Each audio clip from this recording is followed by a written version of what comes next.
Hello again, this is Dan Hickey. I'm here with another of my short videos concerning the practices, principles, and policies of educational assessment. This video is on the subject of grading. Grading is typically one of most educators' least favorite things about teaching, and students typically don't like it very much either. If you're watching this video, you most likely know what I'm talking about. You know what I mean? You put it off, you save it till the weekend, you let it ruin your weekend, perhaps your holidays, you get nervous, you get irritable and grouchy. And then once you assign grades, you know it's not done. Here come those emails, that line of students outside your door who want to challenge your grading, who want to ask you to justify a low grade, they want to hustle you for more points. It's just not fun for many educators. There's good reason for this. Most educators really don't grade as clearly as they can. They don't base it as well on assessment evidence as they might. In this video, I want to show you a couple of tricks and give you some suggestions about how you can make your grading more transparent and more efficient. Perhaps most of all, I can show you how to get grading done, taking less of your time and giving you more time to spend interacting with students in more productive ways. First, let's take into account the context in which your grading practice occurs. Now, regardless of whether you're in an elementary school or a high school or a university, grades are communicating goal attainment. You're typically communicating most of the students, but you're also communicating to their parents. You're likely communicating to the school and to maybe teachers in the next grade how well students are doing. If you're in high school, you may be communicating to universities or employers whether or not students have attained the goals that you have set out for them. In my own setting, I teach in a university setting, so grades matter in a particular way there. In my graduate level courses taken by educators, typically in their master's degree programs, the grades matter a lot. If they get a C or a C minus typically, they're going to have to take the course again. That's a big issue. And I do give C's to students who really fall very short in those courses. In my doctoral level courses, typically most students expect and receive A's. A B in a graduate level course in a doctoral program is an issue if you have a lot of them, and a C is certainly very problematic. But even with students who are earning A's, my students know that they're going to face some very challenging qualifying examinations partway through their doctoral program, and if they get a low A in my course, it's kind of a sign that you really might want to step it up a little bit here, because you're probably going to struggle if you see these questions again. Now, in my graduate level courses, like my educational assessment course, my grading policy really reflects my belief regarding classroom assessments. And that is that formal classroom assessments that you can reliably and efficiently assign subjective number of points to students, those don't really capture what matters to me most. What matters to me most is my students learning how to participate and engage interactively with other professionals around the topics they're learning, and to personalize the topics of my course in their own context. And that's a pretty hard thing to assess with formal exams. So typically, when students are taking my courses for a grade, they're going to find that the exams are worth maybe 30 or even as little as 20% of their final grade, because much of their grade is based on their participation and interaction with their classmates. Another function of grades for many of you is motivating students. I certainly care about that. I like the way that exams remind students that my course is important, and that it asks them to make sure that they take the time to do well in my course and to meet the aims that I've set out for them, particularly if they want to earn a good grade. Nobody, for example, gets an A+ in any of my courses without completing an optional assignment that goes above and beyond the primary content of the course. One issue in my own courses that you may encounter as well is that I have a wide range of ambition and experience in my classes. In my assessment class, for example, I'll typically have students who know more about the course content coming in than some of the other students are likely to know finishing the course. So if I base my grades entirely on examination scores, it would probably be possible for some of the students in my course to end up with an A in the class only taking the exams, and that really wouldn't be appropriate. I want every student to learn more in my class, and I certainly want the less experienced students to have the opportunity to learn from the more experienced students. So consequently, I take that into account. Again, I make the exams worth a fraction of the grade, and I weigh very heavily students' participation in the course. What you do depends on your own goals. The way around this, of course, is to frame your curricular aims accordingly. One of my key curricular aims has to do with student participation, so I'm perfectly comfortable with that counting towards a major portion of their grade. Many of you will do what's called assessment-based goal attainment grading. This is where your assessments are generating much of the evidence that counts towards your grades. So let's take a minute and think about what that means. Jim Popham and others have written about this. These are his 5 steps in goal attainment grading. The first goal is clarifying your curricular aims. You really want to be clear about these things. They should be understandable to both students. If you're teaching with younger students in particular, they need to be understandable with parents. If you're teaching with really young students, elementary grade students, you may have to reframe your curricular aims so they make sense to younger children.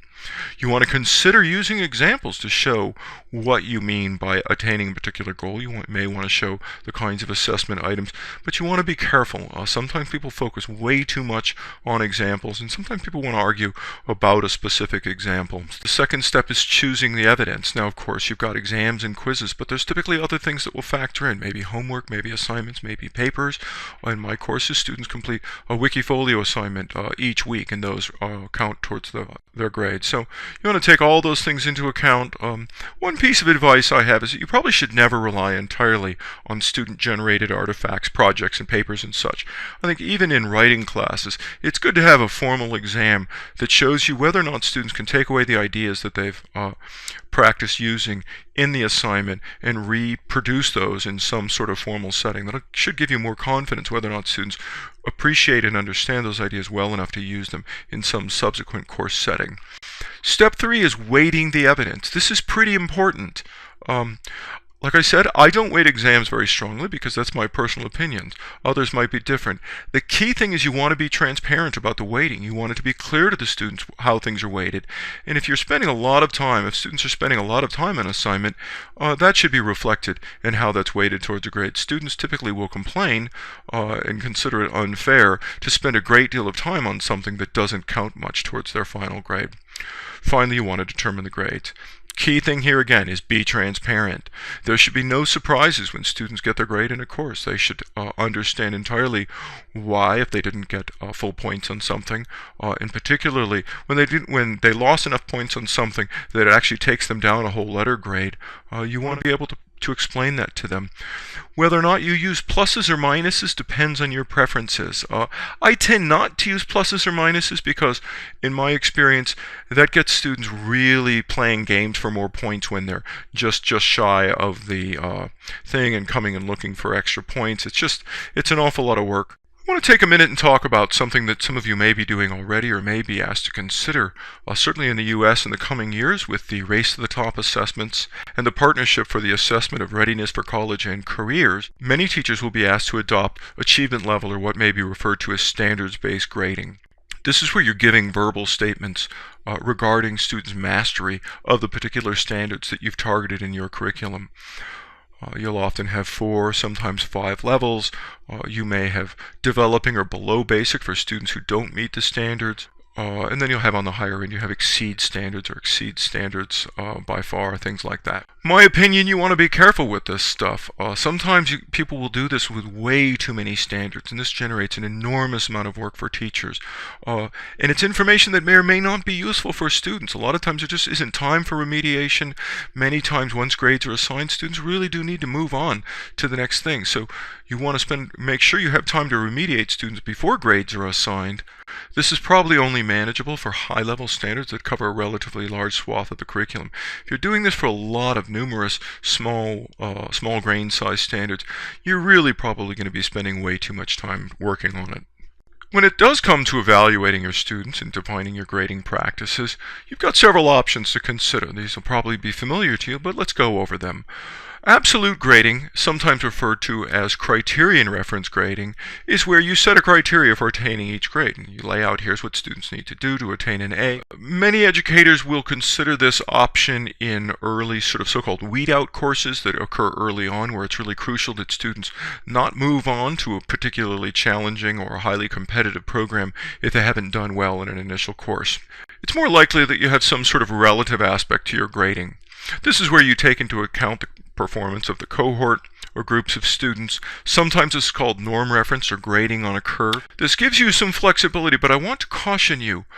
Sometimes teachers are quite explicit about grading on the curve. They really pit students against each other, and they make it clear that only a fraction of the students are able to attain an A in the class.